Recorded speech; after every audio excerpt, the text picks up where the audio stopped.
আরে ভাই, তুমি একটা What is this? What is this? আহা, লোক আছে অমুক আছে কেন বলছো? আমি তো বলছি জজ সাহেব, আমি তো বলছি জজ সাহেব।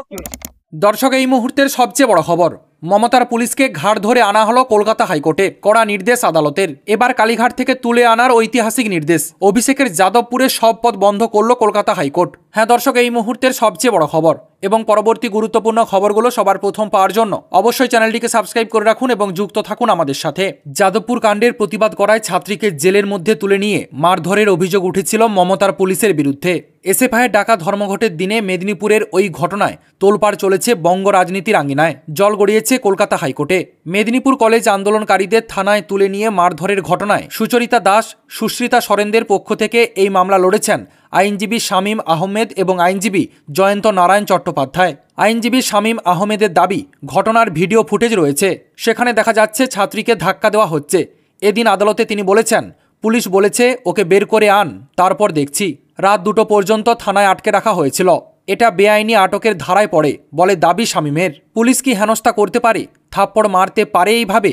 এদিন আদালতের কাছে সেই প্রশ্ন করেন শামীম। অন্যদিকে ভিডিও ফুটেজ আনার কথা বলেন আইনজীবী জয়ন্ত চট্টোপাধ্যায়। পাল্টা বিচারপতি বলেন, ম্যাজিস্ট্রেটের কাছে যেতে পারেন, আগে অনুসন্ধান হওয়া উচিত, তারপর এফআইআর হবে কিনা সেটা সিদ্ধান্ত নিতে হবে। এখানে যে যা অভিযোগ করা হচ্ছে তাতে তদন্তের প্রয়োজন রয়েছে, না হলে সব ওসি বিপদে পড়বে। অন্যদিকে রাজ্যের অ্যাডভোকেট জেনারেল কিশোর দত্ত বলেন, আইসি চেম্বারে চা খাওয়ার পর আইনজীবীদের সঙ্গে বেরিয়ে যান, লাঞ্চও করেন, ঘুমিয়ে পড়েন লকআপেই। সিসিটিভিতে সব রেকর্ড আছে।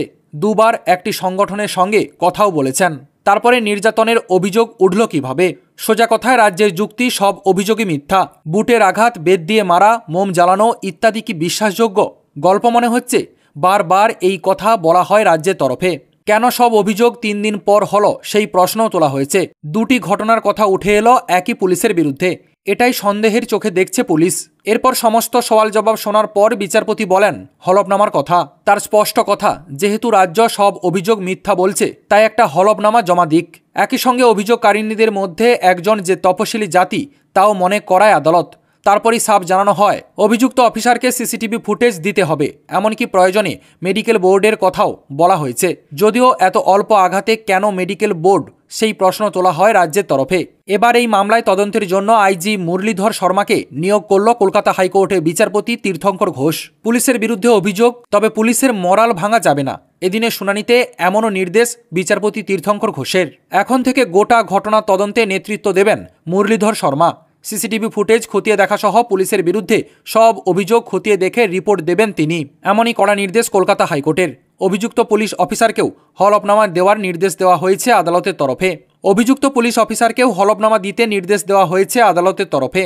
আর এই প্রসঙ্গে আইনজীবী বিকাশ রঞ্জন ভট্টাচার্যকে প্রশ্ন করা হলে তিনি আমাদেরকে জানিয়েছেন, এদিন মমতার পোষা পুলিশকে ঘাড় ধরে কলকাতা হাইকোর্টে নিয়ে আনা হয়, যা এক বিরল ঘটনা। তবে এবার কালীঘাট থেকে পিসি ভাইপোকে তুলে আনা দরকার, কারণ এরাই যত নষ্টের শেকড়। এমনই মতামত পোষণ করেছেন আইনজীবী বিকাশ রঞ্জন ভট্টাচার্য। তো দর্শক, আপনারা আইনজীবী বিকাশবাবুর এমন মন্তব্যকে কতটা সমর্থন করছেন? সত্যি কি এবার কালীঘাট থেকে পিসি ভাইপোকে তুলে আনা দরকার? এরাই কি আসল শেকড়? এই ব্যাপারে আপনাদের কি মতামত রয়েছে অবশ্যই কমেন্ট সেকশনে, কমেন্ট বক্সে জানাবেন। আপাতত এতটাই। পরবর্তী গুরুত্বপূর্ণ খবরগুলো সবার প্রথম পাওয়ার জন্য অবশ্যই চ্যানেলটিকে সাবস্ক্রাইব করে রাখুন এবং যুক্ত থাকুন আমাদের সাথে।